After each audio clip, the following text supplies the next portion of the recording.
El tema del pasaje bíblico en el que se relata la curación de la suegra de Pedro no es si Pedro estaba o no estaba casado.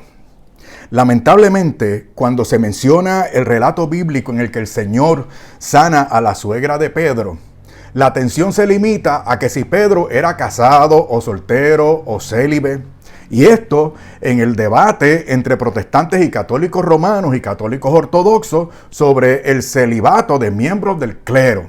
Sin embargo, el tema central de este pasaje es el mismo del texto que vimos en el video anterior cuando el Señor enseñaba con autoridad en la sinagoga y expulsó, si se acuerdan, a aquel demonio inmundo con poder.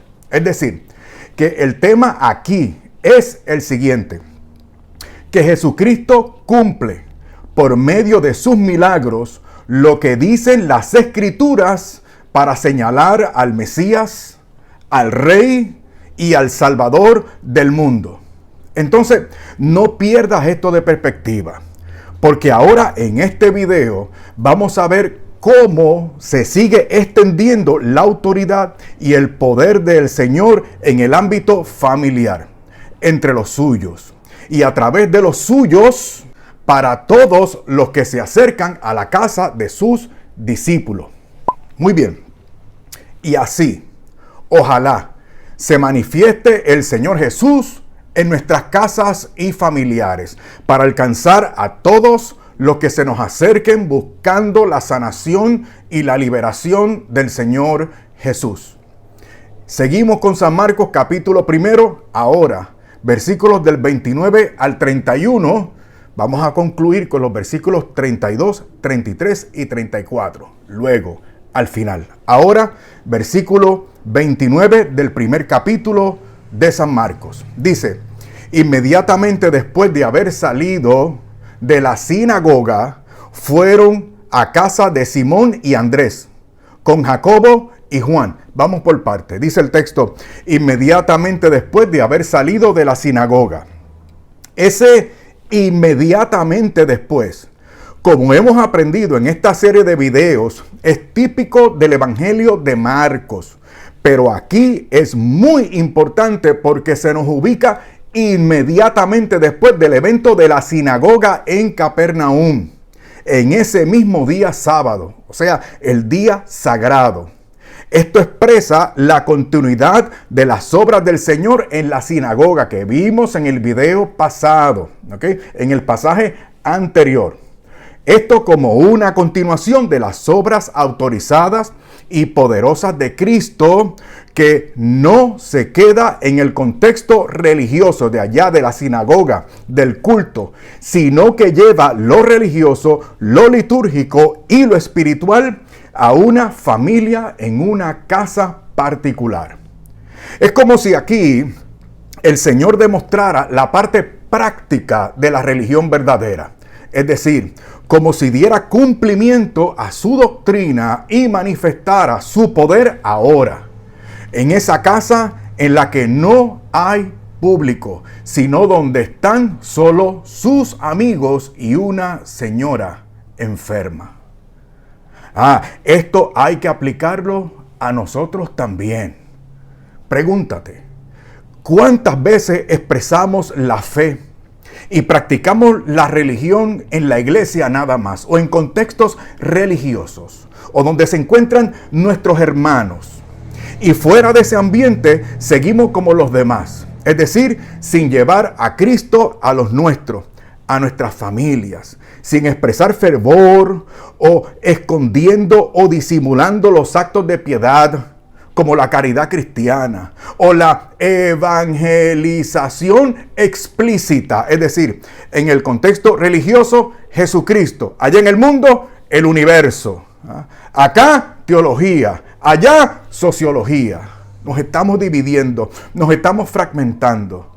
Hay que ser explícitos en cuanto al mensaje del Santo Evangelio. Bueno, tenemos que seguir. Sigue diciendo el texto: fueron a casa de Simón y Andrés, con Jacobo y Juan. Ya sabes, Simón es Pedro. Ahora, en esta versión que estoy utilizando hoy, se habla de Jacobo. Algunas Biblias ponen Santiago en vez de Jacobo.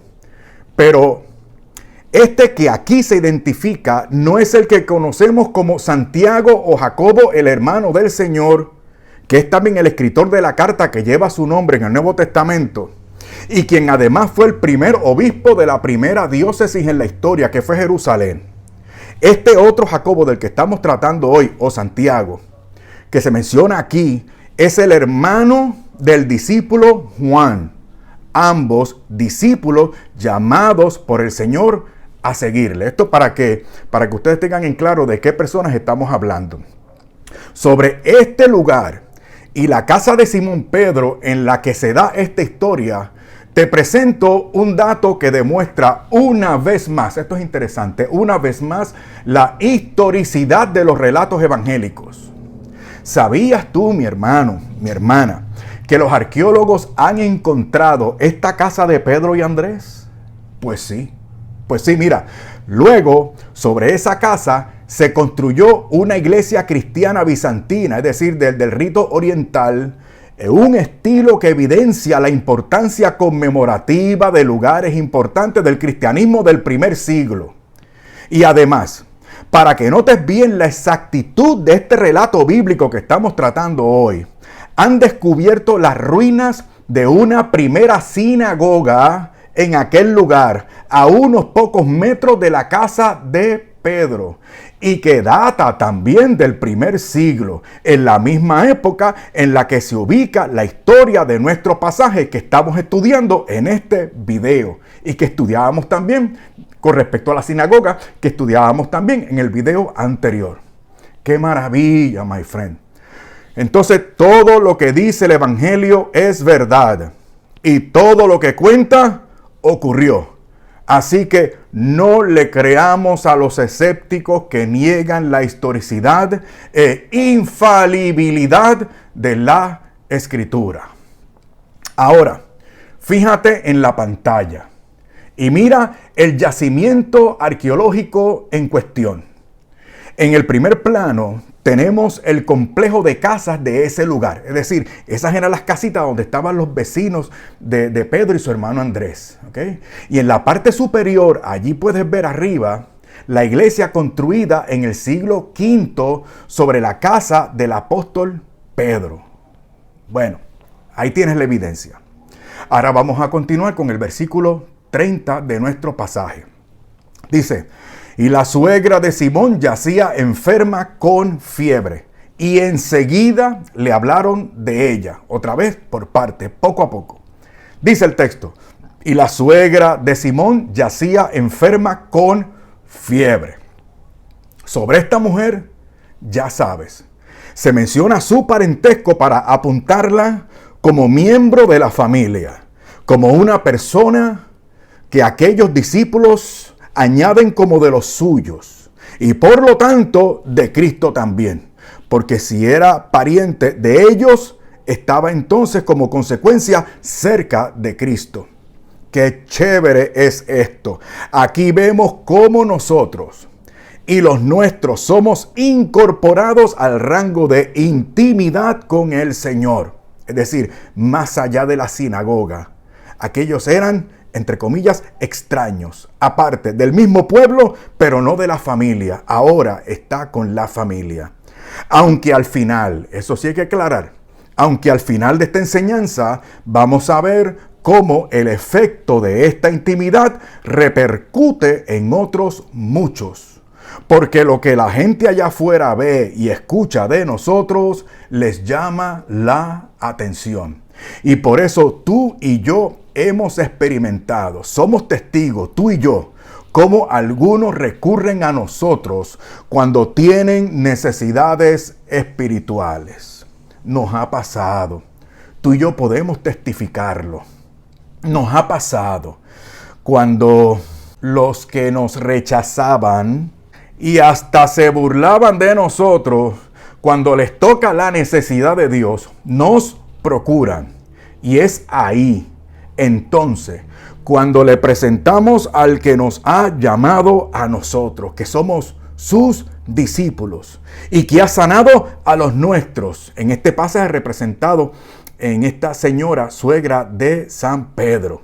Entonces les presentamos al Señor para que los sane. Les presentamos al que convive con nosotros como nuestro huésped de honor, como lo era Jesús en aquella casa. Bueno, luego nuestro texto dice que aquella mujer yacía enferma con fiebre.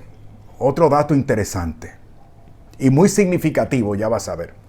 Aquí la expresión en el griego es algo así como que ardía en fiebre, literalmente ardiendo en fiebre.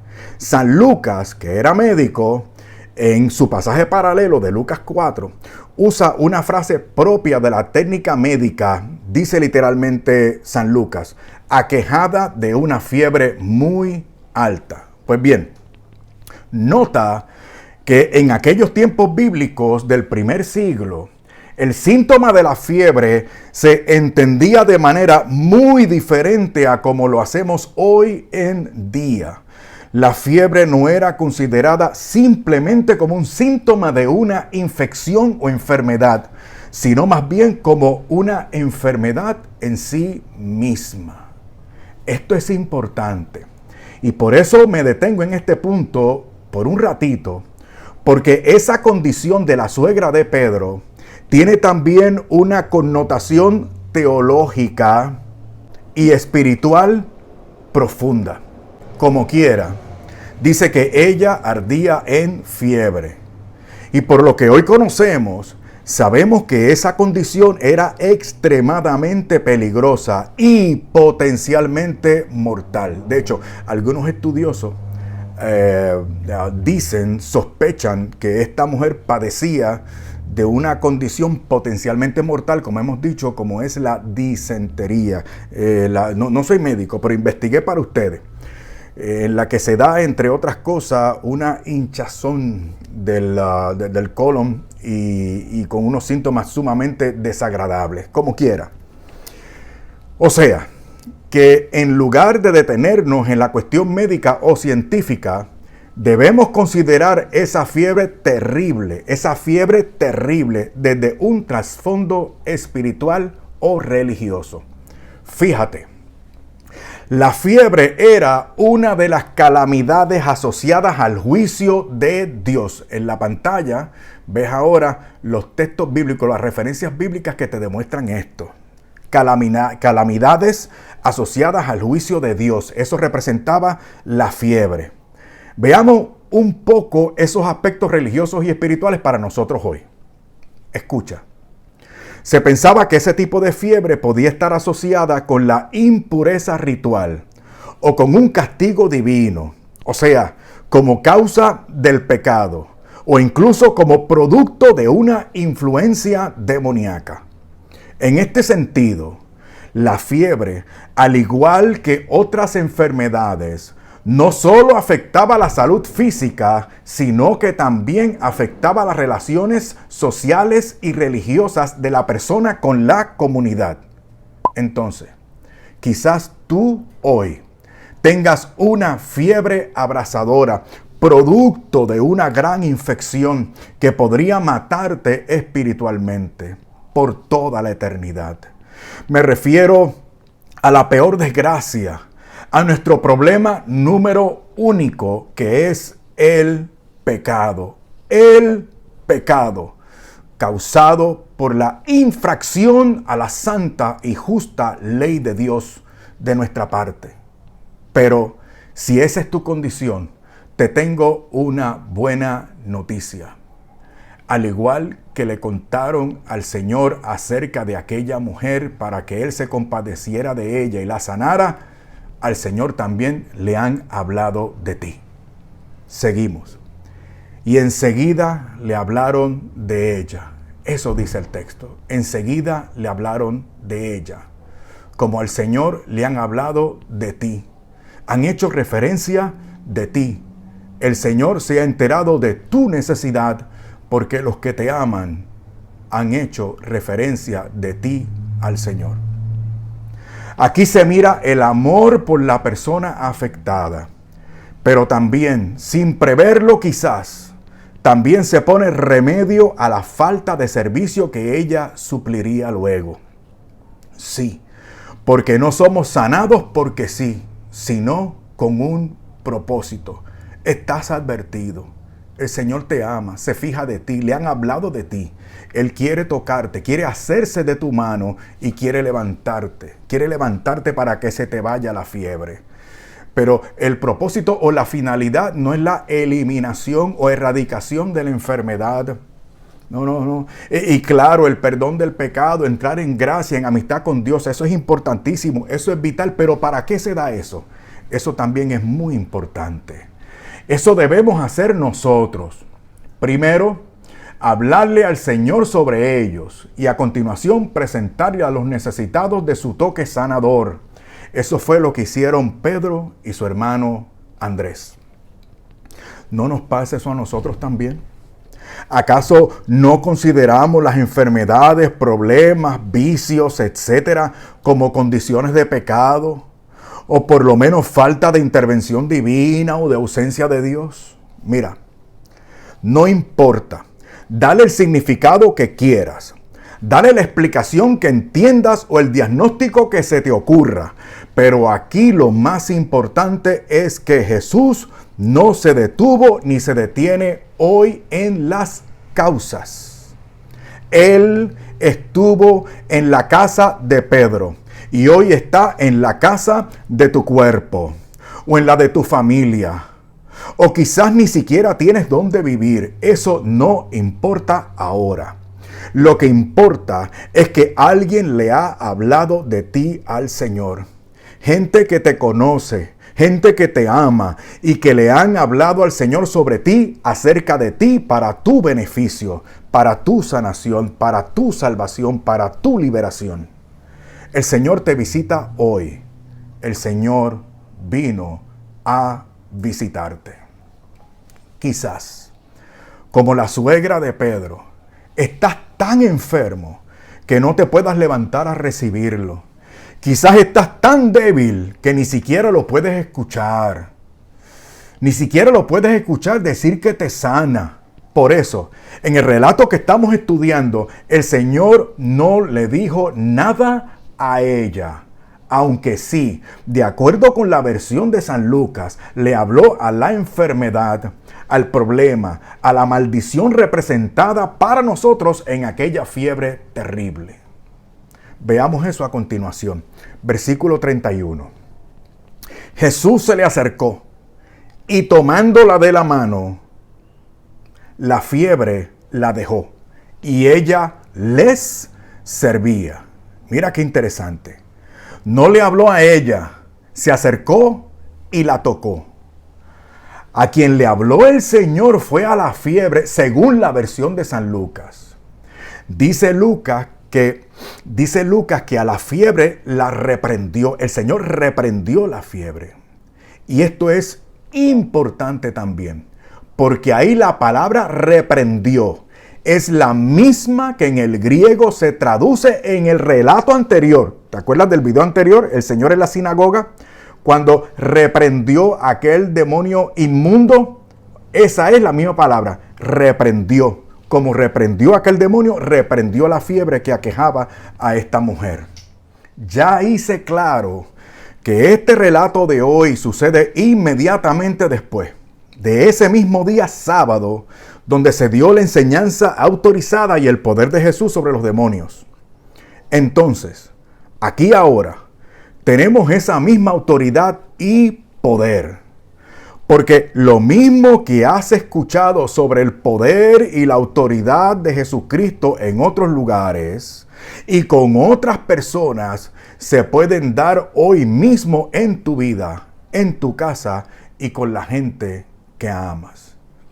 Mira qué bonito, como sigue diciendo el versículo 31. Y ella les servía. El Señor entra a la casa de los suyos, en la que había una persona enferma a la cual sanó para beneficio de todos. No solo para beneficio de ella, sino para beneficio de todos los demás en aquel lugar, en aquella casa, de aquella familia. El texto muestra claramente que ella se puso a servir inmediatamente. Importante ese adverbio, inmediatamente, porque no hay tiempo que perder. Quizás ella y los parientes dieron las gracias, pero lo que el texto recalca y enfatiza es la respuesta al favor divino. Y ella les servía, es lo que enfatiza y recalca y distingue el texto que estamos estudiando hoy. Ese gesto de la suegra de Pedro de servir inmediatamente tras ser sanada subraya la respuesta apropiada a la gracia de Cristo, a saber, gratitud y servicio, como un término. Esa frase, entiéndela si quieres como un mismo concepto, como un mismo adjetivo. Se agradece y se sirve. Se agradece mediante el servicio se agradece. En otras palabras, se reconoce el favor divino con acciones consecuentes, con servicio. Porque, como dice el refrán, amor son acciones y no buenas razones. En los evangelios, el servicio es un tema recurrente para describir la vida cristiana.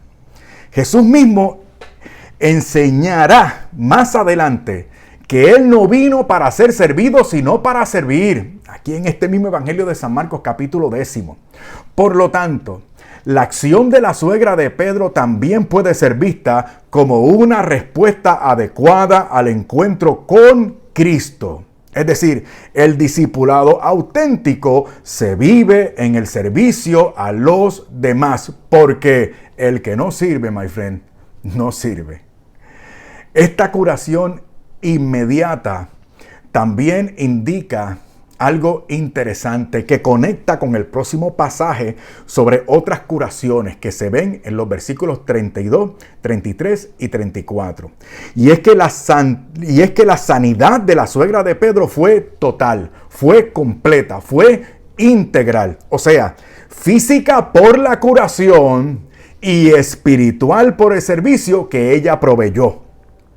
Ni siquiera ella tuvo convalecencia, ni se puso a comer o tomar algo primero. Tal vez lo hizo mientras tanto, pero lo primero, lo más importante, lo primordial, era que no había tiempo que perder porque había que servir. Imaginemos la escena. Jesús entra a la casa de Pedro.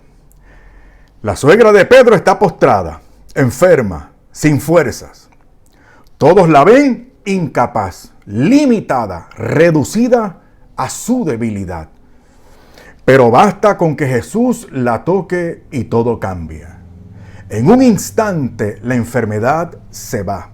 Y lo primero que hace esa mujer no es quedarse sorprendida, ni agradecer con palabras que se las puede llevar el viento. No, ella se levanta y se pone a servirles. Ahí está la clave. Aquí está la clave. Cuando Jesús nos toca, no solo nos sana, sino que también nos transforma en servidores. Si hemos sido alcanzados por su gracia, nuestra vida no puede seguir igual. La gratitud genuina no es solo una emoción, ni la conveniencia física o material. No, a eso no se reduce, sino que es también y sobre todo una acción. Cada uno de nosotros ha sido tocado por el poder de Dios en algún momento, pero la pregunta es, ¿estamos sirviendo como respuesta? ¿Estamos sirviendo como respuesta? La suegra de Pedro entendió que la sanación no era para su comodidad, sino para una misión. Es hora entonces de levantarnos y servir. Y a través del servicio damos evidencia y testificamos lo que Dios ha hecho con nosotros, como hizo esta mujer de este relato. Ahora bien, los versículos siguientes, del 32 al 34, resumen los relatos del Señor en la sinagoga que vimos en el video anterior, y el de la curación de la suegra de Simón Pedro en este video. Entonces, estos próximos versículos de 32 a 34 resumen el relato del Señor en la sinagoga del video anterior y los de este video con relación a la curación de la suegra de Pedro. ¿Sí? Estos versículos lo resumen todo. Los voy a leer, mira, para que veas. Y recuerda que esto siempre sirve para el tema general que te anunciaba, o lo más importante que señalan estos textos que te había dicho al principio, a saber, que Jesucristo cumple por medio de sus curaciones, según las Escrituras, ¿okay? Jesucristo evidencia por medio de sus curaciones y de sus milagros lo que señalan las Escrituras para evidenciar al Señor Jesús como Mesías, Rey y Salvador. Veámoslo, versículo 32. A la caída de la tarde, después de la puesta del sol, le trajeron todos los que estaban enfermos y endemoniados. La suegra de Pedro enferma. En la sinagoga, un endemoniado. Y ahora, como conclusión, en estos últimos versículos, termina el día sábado y el Señor continúa fuera, terminado después del día sagrado, continúa haciendo lo mismo para evidenciar, recalcando lo que había hecho anteriormente, sanando y liberando a los oprimidos por el diablo. Sigue el versículo 33, y toda la ciudad se había amontonado en la puerta. Sigue diciendo el versículo 34, y sanó a muchos que estaban enfermos de diversas enfermedades y expulsó a muchos demonios. Recuerda, otra vez insiste en lo mismo, pero añade este versículo algo que vimos en el primer relato y es lo siguiente. Dice, y no dejaba hablar a los demonios porque ellos sabían quién era. Entonces, estos últimos versículos sirven para concluir los dos relatos anteriores. Repito porque es importante la tesis principal que demuestra este texto que estamos viendo hoy. ¿Okay? Y del texto que estudiamos en el primer video. Repito, Jesucristo cumple por medio de sus curaciones, de sus milagros, de sus exorcismos, según las Escrituras, lo que lo señalan como Cristo, como Rey y como Salvador. Mira, el Señor Jesús cargó sobre sí la infección que produce la fiebre del pecado. Sí. La fiebre, es decir, ese síntoma de esa que podíamos expresar como la infelicidad. Esta fiebre se manifiesta a través de una infelicidad que proyectamos y que tratamos de descargar y de suplir mediante los placeres, ¿okay? Mediante la soberbia, mediante la producción de cosas que nos exalten. Sin embargo, nada puede quitar esa fiebre, solamente Jesucristo el Señor, que a través de su sacrificio, suple para nosotros la cura definitiva, el perdón de todos nuestros pecados. Por favor, ayúdanos en esta nueva etapa de desarrollo de este canal y nuestro ministerio. Te invito a que nos hagas una contribución a través del método fácil y seguro de PayPal. El enlace para esa donación lo encuentras en la descripción de este video. Por favor, ayúdanos si te es posible. Ahí también, en la descripción del video, verás los beneficios humildes pero sinceros que reciben mensualmente cada uno de nuestros bienhechores. Muchas gracias y de todo corazón deseo y oro para que tengas paz.